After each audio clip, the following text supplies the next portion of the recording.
सिंदूर की सफलता के बाद भारत सरकार की ओर से अलग अलग पार्टी के 7 डेलीगेशन बनाए गए। अलग अलग पार्टी से सांसद शामिल थे। इसमें करीब 59 सांसद जो है इसमें शामिल थे। ये 7 डेलीगेशन अलग अलग सांसदों के नेतृत्व में बनाया गया। उसमें से एक डेलीगेशन जो विजयंत पांडा भाजपा के जो सांसद हैं उनके नेतृत्व में बना, वो आज दिल्ली लौट कर आया, देश में लौट कर आया। और लौटने के तुरंत बाद जो है इस डेलीगेशन ने विदेश मंत्री एस जयशंकर से मुलाकात की। इस डेलीगेशन में भाजपा के सांसद निशिकांत दुबे, फग्गन कोयांक और रेखा शर्मा, साथ ही में सांसद असुद्दीन ओवैसी, सतनाम सिंह संधू, गुलाम नबी आज़ाद और पूर्व विदेश सचिव हर्ष श्रृंगला भी शामिल है। और इन्होंने सऊदी अरब, कुवैत, बहरीन और अल्जीरिया 4 देशों की यात्रा की। जब इन्होंने इस डेलीगेशन ने विदेश मंत्री एस जयशंकर से मुलाकात की तो इन्होंने उनको बताया कि किस तरीके से जिन जिन देशों से वो मिले और भारत की नीति बताई आतंकवाद को लेकर या पाकिस्तान की आतंकवाद को लेकर के खासतौर से जो है बातें बताई कि पाकिस्तान किस तरीके से आतंकवाद को पाल पोस रहा है। तो उन देशों का समर्थन जो है इन्हें मिला। और ख़ास बात यह है कि यही मकसद भारत सरकार का था कि पाकिस्तान जो आतंकवाद को पाल पोस रहा है उससे दुनिया को अवगत कराया जाए और ज़्यादा से ज़्यादा देशों का इस मामले में समर्थन जो है वो लिया जाए। अब बाकी डेलीगेशन जो है वो 8 जून तक ये डेलीगेशन लौट आएंगे और ये माना जा रहा है कि आने के बाद ये सभी डेलीगेशन जो है वो विदेश मंत्री से मुलाकात करने के बाद जो है वो प्रधानमंत्री नरेंद्र मोदी से भी मुलाकात कर सकते हैं। और ये मुलाकात अगले हफ्ते जो है 9 या 10 जून को हो सकती है। भारत एक्सप्रेस के लिए कैमरामैन पवन शर्मा के साथ मैं कोमल शर्मा।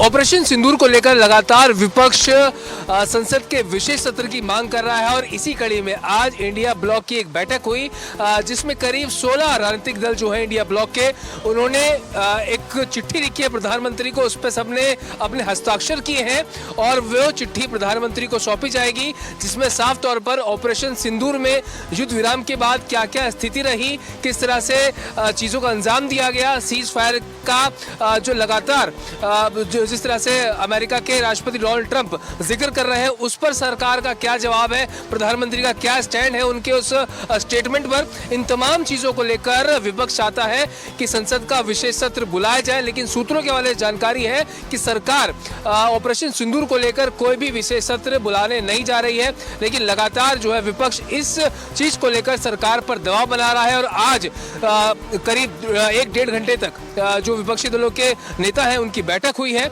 और 16 राजनीतिक दलों के प्रमुख लोगों ने अपना हस्ताक्षर दिए हैं और साफ तौर पर ये जो पत्र है प्रधानमंत्री को सौंपा जाएगा। और उनसे ये लोग रिक्वेस्ट कर रहे हैं कि इंडिया ब्लॉक की तरफ से जो हम लगातार मांग कर रहे हैं कि विशेष सत्र संसद का बुलाया जाए तो उसको बुलाना चाहिए और जनता को पता चलना चाहिए कि आखिरकार सही तथ्य क्या है। अब देखना महत्वपूर्ण होगा। जहां लगातार विपक्ष विशेष सत्र की मांग कर रहा है तो सरकार आपातकाल को लेकर 2 दिन का विशेष सत्र बुलाने के लिए विचार कर रही है, लेकिन ऑपरेशन सिंदूर पर अभी सरकार की तरफ से कोई प्रतिक्रिया नहीं आई है। कैमरा पर्सन दिलीप के साथ प्रशांत त्यागी, भारत एक्सप्रेस, दिल्ली।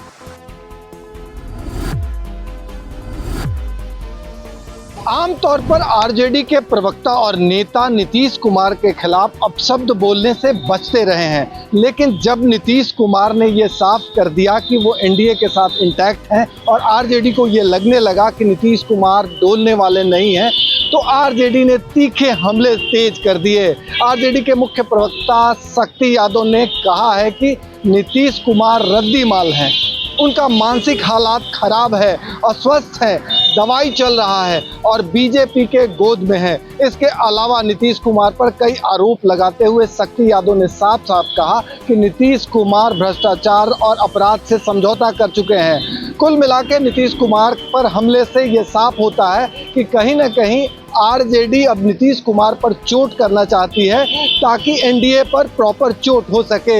इसी का जवाब बीजेपी के प्रवक्ता नीरज कुमार ने दिया है।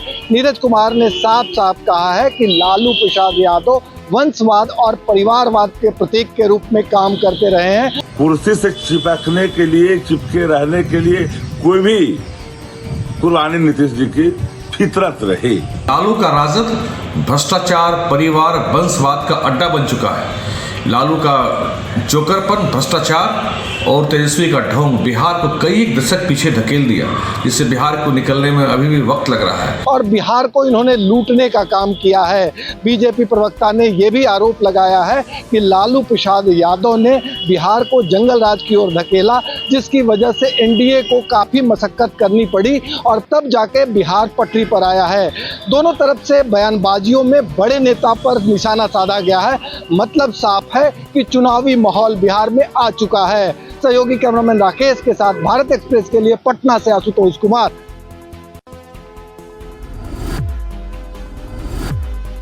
झारखंड में रिम्स 2 के निर्माण को लेकर लगातार सत्ता पक्ष और विपक्ष के बीच राजनीति की तलवारें खींची ही चली जा रही है।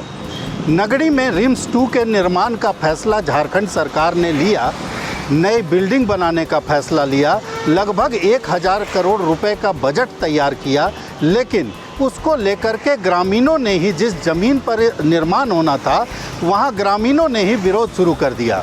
उसके बाद उस विरोध को बाबूलाल मरांडी और बीजेपी का समर्थन मिला। बाबूलाल मरांडी खुद वहाँ पहुँचे और किसी भी सूरत में ग्रामीणों की ज़मीन नहीं लूटने देने का वादा किया और चुनौती सरकार को दी। लेकिन जेएमएम का कहना है कि खुद बाबूलाल मरांडी ने राज्य अलग गठन के बाद से लगातार ऐसी ही व्यवस्थाएं की और जिस तरह से बिहार की नियमावली को अपनाया, उसके कारण ही आदिवासियों की ज़मीन लूट यहाँ हो रही है। लगातार हर रोज़ इस बात को लेकर आरोप प्रत्यारोप का दौर चल रहा है। जेएमएम का ये भी कहना है कि पूरी तरह से बीजेपी अपने कुछ हितैषियों को फ़ायदा पहुंचाने के लिए इस तरह का विरोध कर रही है, जबकि बीजेपी के पास इसको लेकर के कई तर्क हैं। बीजेपी का साफ तौर पर कहना है कि 1000 करोड़ में रांची में रिम्स 2 बनना, रिम्स 1 की ही व्यवस्था इतनी खराब है तो क्यों नहीं सभी प्रमंडलों में 250 करोड़ का अस्पताल बना दिया जाता है, जिससे कि तमाम जगहों के लोग आसानी से इलाज करवा सकें। कुल मिलाकर विपक्ष और सत्ता पक्ष के बीच राजनीतिक बयानबाजी चल रही है, जबकि होना ये चाहिए कि दोनों पक्षों को बैठकर, क्योंकि विपक्ष की सलाह भी गैर वाजिब नहीं है, तो सत्ता पक्ष को इस पर भी ध्यान देना चाहिए और जल्द से जल्द अस्पताल का निर्माण किया जाना चाहिए। भारत एक्सप्रेस के लिए कैमरामैन धर्मेंद्र के साथ मधुकर आनंद, रांची।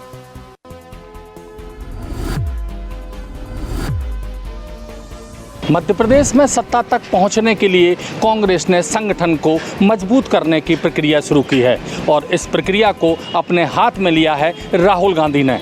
राहुल गांधी आज भोपाल पहुंचे और यहां पर संगठन सृजन अभियान की शुरुआत की है। संगठन सृजन अभियान संगठन को मजबूत करने के लिए है और संगठन के मजबूत करने की शुरुआत निचले स्तर पर शुरू की जाएगी, यानी जो जिला स्तर पर संगठन है उसको मजबूत किया जाएगा और उसके लिए पदाधिकारियों का चयन एक बड़ी चुनौती होता है। इसके लिए एआईसीसी ने ऑब्जर्वर नियुक्त किए हैं जो जिलों में 10 जून से लेके 30 जून तक जाएंगे और वहां पर चयन प्रक्रिया के नामों को लेंगे, जिसके लिए वो वहां पर संवाद प्रक्रिया करेंगे, जनता से भी संवाद करेंगे, कांग्रेसियों से भी संवाद करेंगे और उसके बाद एक चयन प्रक्रिया की एक पैनल तैयार किया जाएगा जिसमें जिलाध्यक्षों के नाम होंगे, ब्लॉक अध्यक्षों के नाम होंगे, सेक्टर, वार्ड, पंचायत अध्यक्षों तक के, यानी निचली स्तर पर जो बॉडी होती है संगठन की, उनकी चयन प्रक्रिया शुरू होगी और ये पैनल संगठन को भेजा जाएगा और उसके बाद वहाँ से नाम फाइनल होंगे।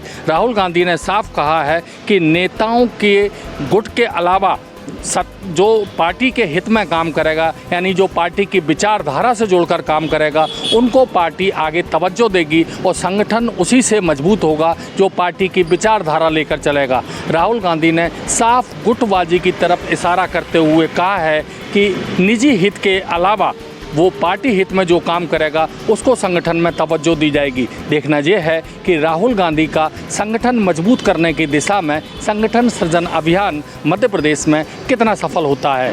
कैमरामैन मनीष के साथ भारत एक्सप्रेस के लिए भोपाल से अजय भटनागर।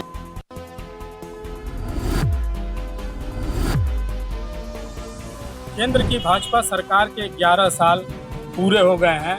अब देश भर में संकल्प से सिद्धि तक का भारतीय जनता पार्टी के तरफ से अभियान चलाया जाएगा। छत्तीसगढ़ राज्य में भी 9 जून से लेकर 21 जून तक ये संकल्प से सिद्धि अभियान चलाया जाएगा। इसको लेकर आज यहाँ पे भारतीय जनता पार्टी के कार्यालय में एक कार्यशाला आयोजित की गई थी, जिसमें प्रदेश के सारे बड़े नेताओं ने इस संकल्प से सिद्धि तक के कार्यक्रम को किस तरह से प्रचार प्रसार करना है वो सारी बातों को बताया है। 9 तारीख से शुरू होने वाले संकल्प से सिद्धि अभियान में केंद्र सरकार की उपलब्धियां, सुशासन, सेवा, गरीबी, विकास, 11 वर्षों में जो देश की तरक्की हुई, इन सारे मुद्दों को लेकर भारतीय जनता पार्टी जनता के बीच में जाएगी। इसमें वार्ड, ग्राम, शहर, तहसील, कस्बा स्तर पे सबका अपना अपना एक टीम बनाई जाएगी। वहाँ पे बाकायदा चौपाल लगाई जाएगी।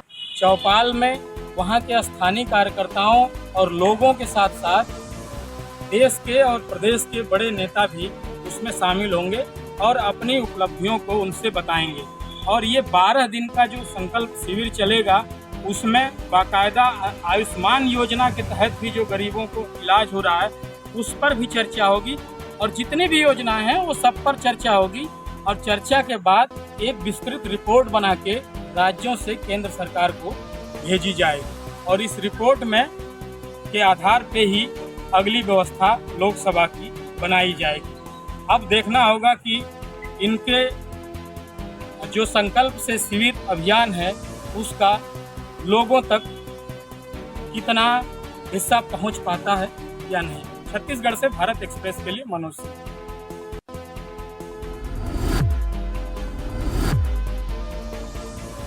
अब उत्तर प्रदेश में भी अग्निवीरों का आरक्षण मिलेगा। यह फैसला आज के कैबिनेट बैठक में लिया गया।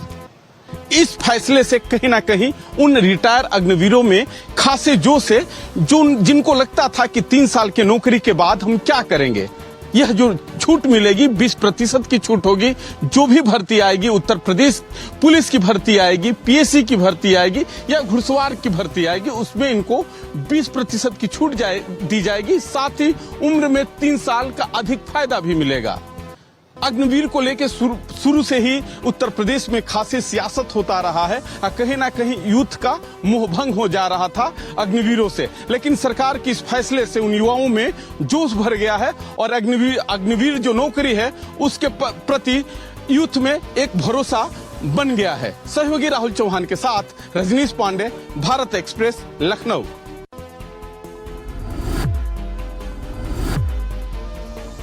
हरिद्वार नगर निगम के चर्चित लैंड घोटाले में आखिरकार धामी सरकार ने कड़ी कार्रवाई करते हुए जांच रिपोर्ट के आधार पर 2 आईएएस अधिकारी और 1 पीसीएस अधिकारी के साथ कुल 12 लोगों को सस्पेंड कर दिया है, जिसके बाद जिला प्रशासन में हड़कंप मचा हुआ है।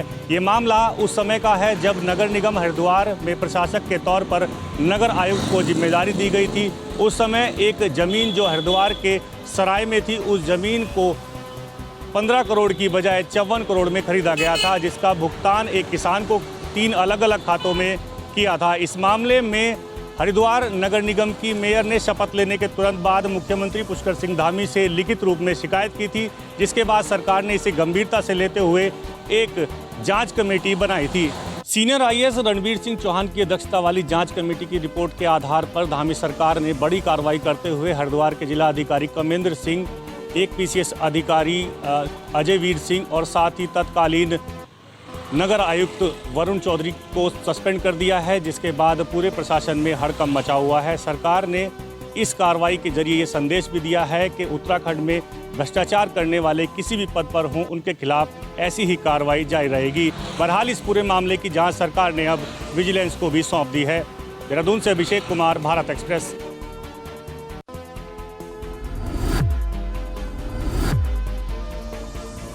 आंशिक अदालती कार्य दिवस के दौरान वरिष्ठ वकीलों द्वारा मेंशनिंग किए जाने पर सुप्रीम कोर्ट के वकील जस्टिस संजय करोल ने नाराजगी व्यक्त की है और कहा है कि जब तक बहुत जरूरी न हो और अति आवश्यक न हो तो इस तरीके के मेंशनिंग से वरिष्ठ वकीलों को बचना चाहिए।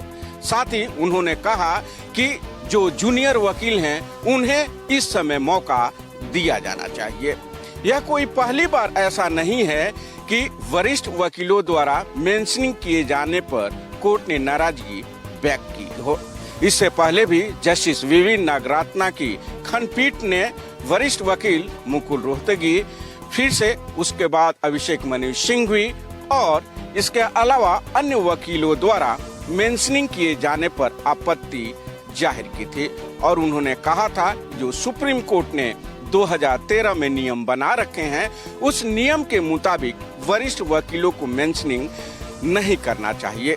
जूनियर को इसमें मौका देना चाहिए ताकि वो सीख सकें। आपको बता दें कि सुप्रीम कोर्ट में अभी गर्मियों की छुट्टियां चल रही है जो 14 जुलाई तक चलेगी। उसके बाद कोर्ट खुल जाएगा और इन छुट्टियों के दौरान कोर्ट ने इसे आंशिक अदालती कार्य दिवस नाम दिया हुआ है। अब देखना होगा सुप्रीम कोर्ट के नाराजगी व्यक्त करने के बाद आने वाले समय में क्या और कोई वकील मेंशन करता है या फिर नियमों का पालन करता है। भारत एक्सप्रेस के लिए कैमरा पर्सन शरद बारिक के साथ गोपाल कृष्ण।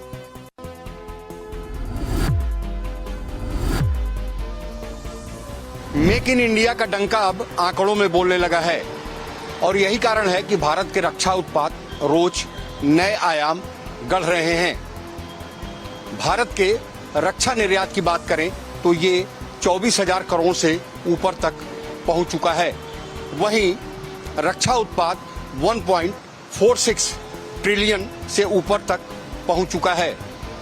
सबसे बड़ी बात है कि देश में बने रक्षा उत्पाद दुश्मनों को उनकी ही जमीन पर धूल चटा रहे हैं।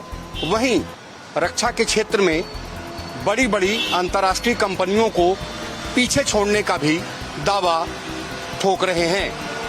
कैमरा पर्सन मनु के साथ राकेश, भारत एक्सप्रेस, दिल्ली।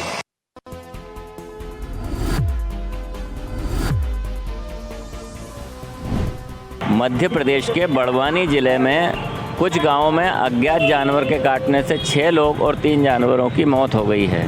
गांव वालों ने वन विभाग को सूचना दी है। वन विभाग की टीम ने सर्चिंग की है लेकिन 1 महीना बीत चुका है, कहीं किसी जानवर का पता नहीं चल रहा है। वन विभाग के अधिकारियों का कहना है कि यदि रेबीज से प्रभावित कोई जानवर होता तो उसका 2 से 3 दिन में मौत हो जाती है, लेकिन मौत का सिलसिला 1 महीने से चल रहा है, यानी जानवर अभी वन विभाग वालों के समझ में नहीं आया है। जब जानवर को आइडेंटिफाई ही नहीं किया जा सका है तो उसका पकड़ना तो दूर की बात है। आखिर 6 लोगों का जीवन समाप्त हो गया है, वहीं 3 पशुओं की भी जान चली गई है और वन विभाग अभी हाथ पर हाथ धरे बैठा है। यह लोगों के लिए चिंता का विषय है। कैमरामैन इमरान खान के साथ जय व्यास, भारत एक्सप्रेस, बड़वानी।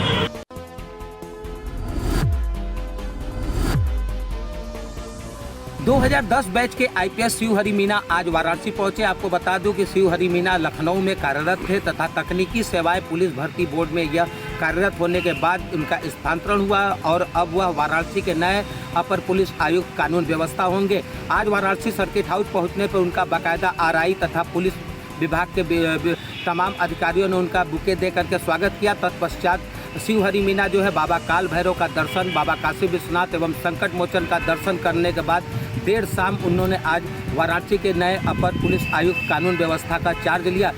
आपको बता दूं कि शिव हरि मीना विभिन्न जिलों में एसपी के पद पे कार्यरत रहते हुए पुलिसिंग के लिए बेहतर कार्य किया तथा इनको पुलिसिंग के लिए एक अच्छा अधिकारी माना जाता है। साथ ही साथ जहां ये कानून व्यवस्था पे लगाम लगाने वाले अधिकारी साबित हुए हैं, वहीं यह पुलिस के लिए भी एक अच्छे अधिकारी है। पुलिस विभाग में इनका चर्चा रहता है कि ये पुलिस के लिए सहयोगी रहते हैं तथा हर समय पर पुलिस के लिए क्या सुविधा मिले इसके लिए भी ये नया खोज करते रहते हैं तथा किसी भी प्रकार से पुलिस को कोई समस्या न हो इस पर यह विशेष ध्यान देते हैं। आपको बता दूं कि शिव हरि मीना जो है राजस्थान के रहने वाले हैं तथा इन्होंने एमए पॉलिटिकल साइंस किया है। साथ ही साथ कानून व्यवस्था एवं राजनीति के ये मंझे हुए अधिकारी बताए जाते हैं।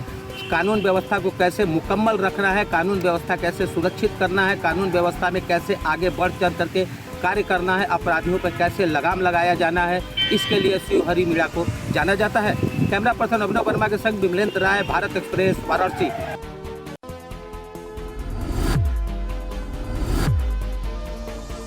अयोध्या राम जन्मभूमि रामलला के मंदिर के प्रथम तल और परकोटा के मंदिरों की प्राण प्रतिष्ठा, प्रथम तल के राम दरबार और परकोटा के मंदिरों की प्राण प्रतिष्ठा प्रारंभ हो चुकी है। लेकिन उस सब के बीच में हम आपको एक तस्वीर दिखाते हैं कि देखिए कि रामलला का मंदिर जो पूर्णता की ओर लगभग बढ़ रहा है। ये मंदिर लगभग बनकर तैयार हो चुका है। स्वर्ण कलश जो शिखर पर लगा दिया गया है और कितना वैभवशाली ये मंदिर, कितना भव्य दिख रहा है।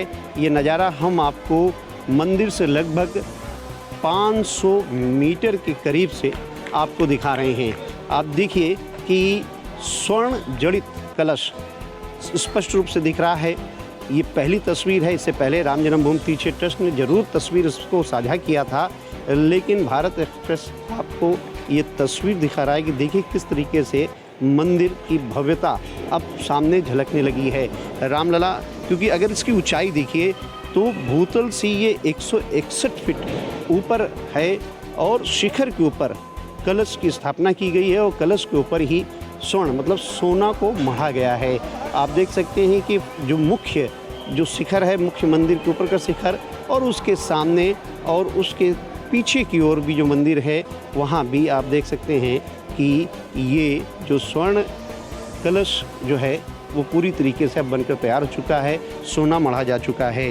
रामलला का मंदिर अब लगभग पूरा हो चुका है। राम दरबार जो प्रथम तल में है, भगवान राम सीता जी के साथ हैं, जहां एक और आप रामलला का दर्शन करते हैं, भूतल पर बालक राम का दर्शन करते हैं, चारों भाइयों का दर्शन करते हैं, तो वही आने वाले समय में, क्योंकि 5 जून को राम दरबार की प्राण प्रतिष्ठा हो जाएगी, लेकिन वो जो प्राण प्रतिष्ठा होने के बाद भक्तों के लिए अभी वो दर्शन नहीं कर पाएंगे।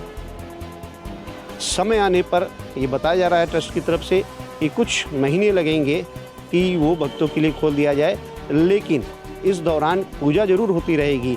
लेकिन जो सबसे महत्वपूर्ण है कि जो मंदिर का जो कार्य अगर आप देखें तो वो एक तरीके से पूरा होता हुआ नज़र आ रहा है।